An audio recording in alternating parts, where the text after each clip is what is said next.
அனைவருக்கும் இனிய வணக்கம். ஒரு இடைவெளிக்கு பிறகு மீண்டும் சந்திக்கிறோம். கதை தொடங்கிறதுக்கு முன்னாடி சிரித்து பழகலாம். ஃபஸ்ட்டு சிரிக்கலாம், அதன் பிறகு தொடங்கலாம். எப்படி சிரிக்கிறது? சிரிப்பே வரலனாலும் ஒரு சின்ன ஒரு வழி, கீங்கி சீனி இருக்கும் இல்லையா, அந்த எழுத்தை, அந்த 18 எழுத்தை மட்டும் சொல்லுங்கள். கீங்கி சீனி டீனி தீனி பிமி ஈரின்னு சொல்லிட்டு நீ வரைக்கும் சொல்லுங்கள். அது வரைக்கும் இந்த வாய்கள் ஈ அப்படின்ற போக்கிலே தான் இருக்கும். ஏன்னா சிரிக்கும் பொழுது மட்டும்தான் நம்ம மூளை சந்தோஷமாக இருக்கான். அதனால் சிரித்து பழகலாம். இன்றைக்கி உங்களுக்கான ஒரு சந்தேகத்தை நான் தீர்க்க போகிறேன். கேட்டாங்க. என்ன கேட்டாங்கன்னு பார்த்தீங்கன்னா, பீர்பால் அவரும் ஒரு காமெடினாவே எல்லாருமே சொல்கிறாங்க. தெனாலிராமன் அவரையும் ஒரு காமெடினாவே சொல்கிறாங்க. பீர்பால் தெனாலிராமன் அப்படின்னு சொல்லிட்டு ஒரே பேர் தான் 2 பேருமா அப்படின்ற மாதிரி வித்தியாசம் கேட்டிருந்தாங்க. பீர்பால் யாருன்னு சொல்லி பார்த்தீங்கன்னா, முகலாய மன்னன் அக்பருடைய அவையில் இருந்தவர் தான் பீர்பால். முகலாய மன்னர் சொல்லும்போது யாருன்னு பார்த்தீங்கன்னா, அவர் முகமத்தியர்கள்.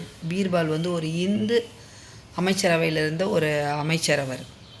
ஏன்னா அக்பர் எல்லா மதங்களையுமே மதித்ததால் இந்துக்களுக்கும் அரசவையில் முக்கியத்துவம் கொடுத்தாரு.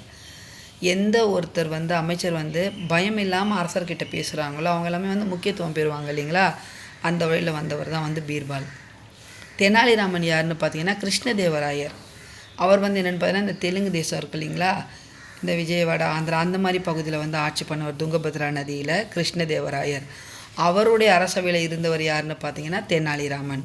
அவரும் அரசர்கிட்ட பயமின்றி அச்சமின்றி பேசக்கூடியவர், சந்தேகங்களை தீர்க்கக்கூடியவர், மன்னருக்கு ஏற்படக்கூடிய சந்தேகங்களை தீர்க்கக்கூடியவர்ன்றதால் பீர்பாலும் தெனாலிராமனும் அரசன்கிட்ட முன்னிலை பெற்றார்கள். அதனால் வரலாற்றில் சிறப்பு பெற்றவங்களாக இருக்காங்க. புரியுங்களா? பீர்பால் அப்படின்னு சொன்னாலே நீங்கள் என்ன பண்ணணுன்னு பார்த்தீங்கன்னா, அக்பரை தான் ஞாபகம் வச்சுக்கணும். அதுலேயும் ஆறு வரும், அக்பர்லேயும் ஆறு வரும். தமிழில் சொன்னால் பீர்பாலில் இரு வரும், அக்பர்லேயும் இரு வரும். கிருஷ்ணதேவராயர் தெனாலிராமன். சரிங்களா? இங்கே ரா வரும். கிருஷ்ணதேவராயர் தெனாலிராமன். இவருடைய அவையில் இவர் இருந்தார், அக்பருடைய அவையில் பீர்பால் இருந்தார். சரிங்களா?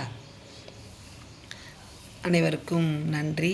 நம்மளுடைய வாழ்க்கையில் நம்மக்கிட்ட எப்பயுமே இருக்கக்கூடிய ஒன்றே ஒன்று என்னென்னு பார்த்தீங்கன்னா, நம்ம மேலே நம்ம வைக்கக்கூடிய நம்பிக்கை மட்டும்தான்.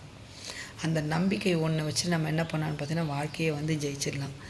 அதனால் நம்பிக்கையோடு இருப்போம். அந்த நம்பிக்கையை எப்படி வச்சுட்டுருக்கணும்னு பார்த்தீங்கன்னா, சிரிப்போட புன்னகையோடு இருப்போம். நன்றி, வணக்கம்.